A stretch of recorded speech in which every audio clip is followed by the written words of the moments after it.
በብዙዎች ዘንድ ተወዳጅነትን በእጇ አስገብታለች። ትወና ይዋጣላታል። በድምጽ በኩልም ዊትኒ ሂውስተንን ታስንቂያለች ተብላለች። መቅበጥ ያምርባታል። የፀጉር ቁርጧ መለያዋ ነበር። በቅርቡ ዘፈንን አይን ላፈር ብላ በፕሮቴስታንትነት ዘማሪነት ላይ ጸንታለች። በልጇ ሐዘን ብዙ ተሰብራለች፣ ብዙ ደግሞ ጥንካሬዋን አስመስክራለች። ታዲያ ዛሬ ደግሞ በግል ህይወቷ ላይ የሚያጠነጥነውን ከልጅነት እስከ ልጁነት መጽሐፏን ለህዝብ አድርሳለች። ዘሪቱ ከበደ። ሰላም ጤና ይስጥልን። የተወደዳችሁና የተከበራችሁ የበመንገድ ሚዲያ ተከታታዮቻችን በያላችሁበት እንደምቆይታችኋል። ዛሬ በሌላ መሰናዶ ተመልሰናል። በዛሬው መሰናዷችን ወደ እናንተ ልናደርስ የወደድነው ዘሪቱ ከበደ ከልጅነት እስከ ልጁነት በሚለው መጽሐፏ ላይ ከብዙ ወንዶች ጋር ተኝቻለሁ የሚል ሐሳብ በብዙ ማህበራዊ ሚዲያዎች ዘንድ እየተጋራ ይገኛል። ታዲያ ይሄ ነገር እውነት ነው ወይስ አይደለም የሚለውን ደግሞ በሰፊው ልናስቃኛችሁ ወደናል። ከሱ ጎን ለጎንም ከመጽሐፉ አንድ ክፍል ለናንተ የምናጋራ ይሆናል። አብራችሁን ስትቆዩ እነዚህንና ሌሎች መሰናዶዎችንም በሰፊው የምታቃኙት ይሆናል። አብራችሁን ቆዩ። ቤቱን ያልተቀላቀላችሁ ተቀላቀሉ። ታዲያ ይህ የምጽፍላችሁ ወይንም ደግሞ ወደ እናንተ የማጋራችሁ ሐሳብ መጽሐፉን ከገመገሙት ሰዎች የተሰጠ መግለጫም ነው። ወደ መሰናዶ አቀናሁኝ። ቤቱን ወዳለው ባሌና ልጆቼን ወዳለው ባሌንም ወዳለው ግን ያው ፍቅር ከስሜት በዘለለ ደግሞ ተግባራዊ ስለሆነ በዛ ተግባራዊነት ውስጥ በብዙ ጉዞ የተሻልኩኝ እናትና ሚስት ሆኛለሁ ብዬ ነው የማስበው። ዘሪቱ ከበደ በህይወት ፈተናዎች ውስጥ ያለፈች ነገር ግን ልቧ ሁሌም በብርሃንና በበጎነት የተሞላ በህይወት አውሎ ንፋሶች ውስጥ አልፋ አሁን ለብዙዎች የመንፈስ ጥንካሬ ምንጭ ሆናለች ይሉናል በቅርብ እናውቃታለን የሚሉ አድናቂዎቿና ወዳጆቿ። የዘሪቱን ማንነት ከልብ የምናውቃት ሰዎች እንዲሁም ለብዙ ዓመት ፌስቡክ ላይ ያለን ሰዎች ምስክርነታችን ይህ ነው የሚሉት ደግሞ ጉርሻዎች ናቸው። አንድ ቀን እንኳን ክፉ ቃል ከአፏ ሰምተን አናውቅም። በንግግሯም በድርጊቷም ሁሌም ማስተዋይ ናት። መረጋጋትም ይንጸባረቅባታል ሲሉም ነው ያከሉት። የመረጠችውን የሰላም ህይወት የምትኖር ለሌሎችም አርአያና አበረታችም ነች ይሉናል። በቅርቡ በገጠማት የልጇ ከባድ ሐዘን ወቅት ታዲያ እንኳን የመንፈስ ብርታቷን አሳይታ ያለፈች እውነተኛ ጀግና እናትም ሴትም ነች ሲሉም አክለዋል። ጉርሻዎች በብዙ አሞግሰዋታል እና ሁሉም ለበጎ ነው እያልን በአሁኑ ሰዓት ብዙዎች በከፍተኛ ፍላጎት እያነበቡት ያለው ከልጅነት እስከ ልጁነት የተሰኘው መጽሐፏ ለዚህ ሁሉ መነጋገሪያ ምክንያት ሆኗታል። እንዴት ካላችሁ ደግሞ ምክንያቱ አሊያም ደግሞ መንስኤው ይሄ ነው። WP የተሰኘው የፌስቡክ ገጽ እንዲህ ሲል አጋርቷል። ከልጅነት እስከ ልጁነት በሚለው መጽሐፏ ላይ ከብዙ ወንዶች ጋር ተኝቻለሁ ብላለች ሲል ተምብሊን ሰርቶ ለብዙዎች አጋርቷል። ብዙዎች ዘንድም ደርሶ ብዙ ትኩሳቶችን ጭሯል።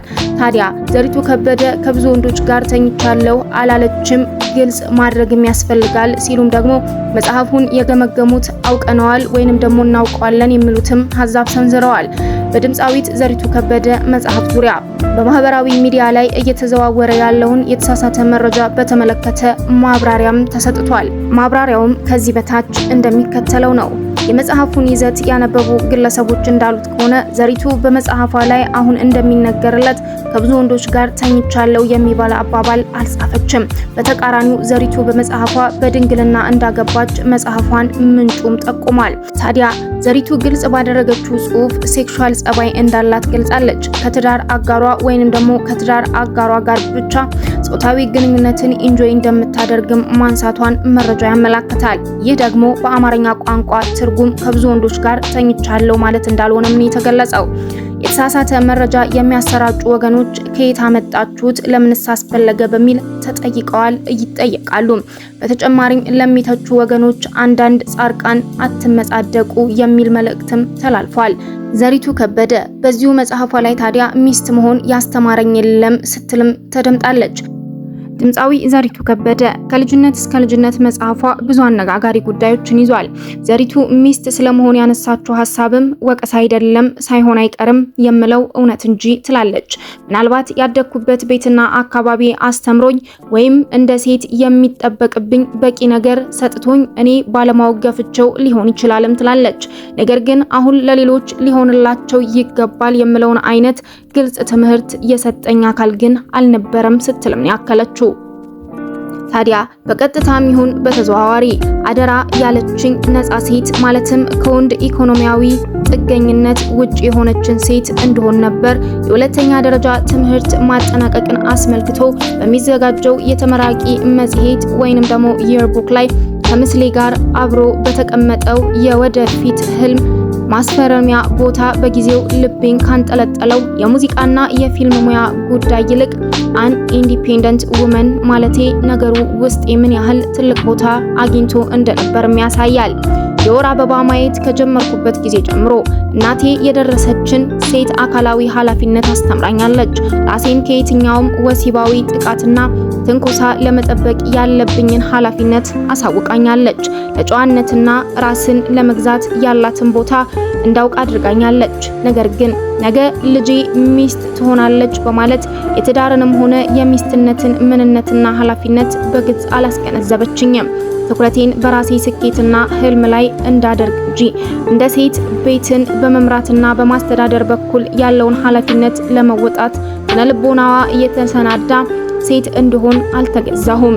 በልጃገረድነቴ ወቅት ባሎቻቸውን በብዙ ክብርና ትህትና የሚያገለግሉትን እናቴንና አያቴን እያየው ባድግም በጉርምስና ጊዜ የተለመደ እንደሆነው በመዝናኛ ኢንዱስትሪው ያሉትን ገናና ሴቶች ወጣ ያለ አኗኗርም በዚያው ልክ እመለከት ነበር። ለምሳሌ ያህል አንድ ሁለቱን ለማንሳት የፖፕ ሙዚቃ ንግስት የምትባለው ማዶና እጅግ አጋላጭ ወይንም ደግሞ እርቃም በሆነ አለባበስ በአደባባይ ስትገላለጥና ያንን የሚመስሉ ነገሮችን ስታደርግ ለኔ ይገባኝና እሳብበት የነበረው ነገር እርቃንነቷን ወይንም ደግሞ ወሲባዊ ነክ የሆነውን ሳይሆን ያንን ያለ ፍርሃት ማድረግ የቻለችበትን ነበረ። የሆነ የእይታ ግድግዳ ስታፈርስ ይታየኝና እሳብባትን ነበር። ለአቅመ ሔዋን በደረስኩ ሰሞን ዓለም አቀፍ ዝናን አግኝተው የነበሩ ስፓይስ ገርልስ የተባሉትን እንግሊዛውያን ሴት ድምፃውያንን በተመሳሳይ እይታ የምመለከታቸውም ነበሩ። ከሙዚቃዎቻቸው ጋር አብረው ይሸጡት የነበረ ምስል ወይንም ደግሞ ብራንድ የተደረጉበት መንገድ ገርል ፓወር በሚል መፈክር ይታጀበ ነበረ።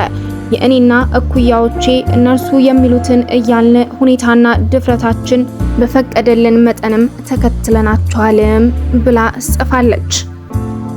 ታዲያ ዘሪቱ ከበደ የቀድሞ ዘፋኝ የአሁን ዘማሪ ስትሆን የተወለደችው በአዲስ አበባ በ1976 ዓመተ ምህረትም ነው። ከህዝብ ጋር መጀመሪያ በስፋት የተዋወቀችው እስኪ መላበሉ የሀገር ልጆች ሁሉ በሚል የኤችአይቪ መከላከያ አንጋፋ አርቲስቶች ጋር በመጣመር በሰራችው ስራም ነው። ሙዚቃውን ያቀናበረው ኤልያስ መልካ ሲሆን ከዘሪቱ በተጨማሪ ኢዮብ መኮንን በዘፈኑ ለመጀመሪያ ጊዜ በህዝብ አይን ውስጥም ገብቷል። ዘሪቱ ከበደ ከተወሰኑ ነጠላ ዜማዎች ውጪ በአልበም ደረጃ ያሳተመችው አንድ ብቻ ቢሆንም ያተረፈችው ተወዳጅነት እና ዝና በፍጹም አንድ አልበም ብቻ ያለው አርቲስት የሚያገኘው አይነትም አይደለም። ከዛ የላቀ እንጂ አልበሟን ያቀናበረላት ነፍሱን ይማረውና ኤልያስ መልካና ጓደኞቹም እነ ዘሩባቤል ሞላ ከመንፈሳዊ አገልግሎት የመጡ ከመሆናቸው ባለፈ በእነሱ ዘንድ ያየሁት እውነተኛ የወንድማማችነትና መዋደድ ኢየሱስን ለመከተል ተጽዕኖ አሳድሮብኛል ብላ ፋትሱ በቪኦኤ ጋቢና ፕሮግራም በተጋበዘችበት ወቅትም የተናገረችው አይረሳም።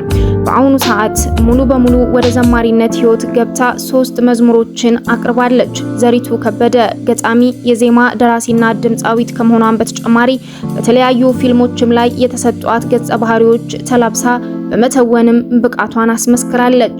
የፊልም ማጀቢያ ሙዚቃዎችንም ሰርታለች። ታዲያ በቅርቡ ያለፈውና በኢትዮጵያ ሙዚቃ ትልቅ አሻራ አስቀምጦ ወደ መንፈሳዊ ዓለም ያዘነበለው ሙሉቀን መለሰ በአንድ ወቅት ዘሪቱ ልትጠይቀው ቤቱ ድረስ መምጣቷን ተናግሮ ከዊትኒ ሂውስተን ጋር አወዳድሮ ካደነቃት በኋላ ጸልዬላታለሁ ማለቱም ይታወሳል። የዘሪቱ የዘፈን ስራዎች የጥራት ደረጃቸው የላቀ ከመሆኑም በተጨማሪ የሚያነሷቸው ሀሳቦችም ግዙፍና ያልተለመዱ የሚባሉ አይነትም ናቸው። አርቲፊሻል፣ ደግ አባቴ፣ ክፉ ባሏ፣ ሚስትህ በጣም ፉንጋ ናት፣ ለሚስቱ ካልሆነ ለማንም አይበጅም፣ አዝማሪ ነኝና የመሳሰሉትንም መጥቀስ ይቻላል። ዛሬ ላይ ሙሉ ለሙሉ ወደ ዘማሪነት የተገለበጠችው ዘሪቱ በተደጋጋሚ ሁለተኛ የዘፈን አልበሟ እያለቀ እንደነበር እየገለጸች ቢሆንም ነገር ግን በአሁኑ ሰዓት የምትሰራቸው ስራዎች መዝሙር ከመሆናቸው በተጨማሪ በፕሮቴስታንት ቤተክርስቲያን መድረክ ላይ አምልኮ ስትሰራ የሚያሳዩ ተንቀሳቃሽ ምስሎችም እየወጡ ይገኛሉ።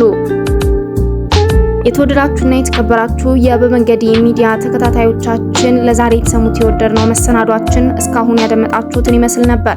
ቀጣይ በሌላ መሰናዶ እስከምንገናኝ ድረስ ቸር ቆዩ። ቤቱን ያልተቀላቀላችሁ ተቀላቀሉ፣ ከወደዱትም ላይክ አድርጉ፣ ሀሳብ ካላችሁም በኮሜንት አስቀምጡልን እያልኩኝ እኔ ኮሪ ተሰናበትኩ። ሰላም በያለንበት ለሁላችን፣ ሰላም ለሀገራችን ኢትዮጵያ። ቸር ቆዩ።